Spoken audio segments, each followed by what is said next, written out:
সাভারে রানা প্লাজা ধসের ১২ বছর পূর্ণ হলো আজ।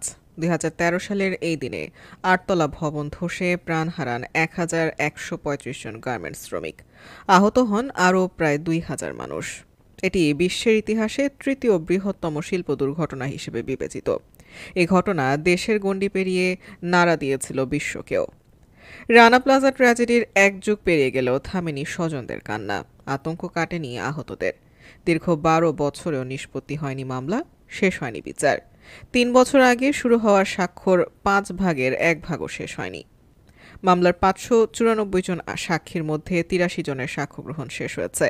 ৮৪ জনের সাক্ষ্য গ্রহণ বর্তমানে চলমান রয়েছে। সবশেষ চলতি বছরের ২১ এপ্রিল মামলার সাক্ষ্য গ্রহণের দিন ধার্য ছিল। এদিন ৪ জন আদালতে সাক্ষ্য দেন। ৪ জনের মধ্যে ৩ জনের জেরা শেষ হলেও একজনের জেরা শেষ হয়নি। ২৮ এপ্রিল মামলার পরবর্তী সাক্ষ্য গ্রহণের জন্য আদালত নতুন দিন ধার্য করেন। অন্যদিকে একই ঘটনায় দায়ের করা ইমারত নির্মাণ আইনের মামলায় উচ্চ আদালতের আদেশে স্থগিত হয়েছে। মামলা স্থগিত থাকায় অভিযোগ গঠনের ৮ বছরেও শুরু হয়নি সাক্ষ্য গ্রহণ। স্বজন ও শ্রমিক সংগঠনগুলোর দাবি, ক্ষতিগ্রস্ত আহত শ্রমিকদের দ্রুত পুনর্বাসন সহ দোষীদের সর্বোচ্চ শাস্তি যাতে বর্তমান সরকার নিশ্চিত করে।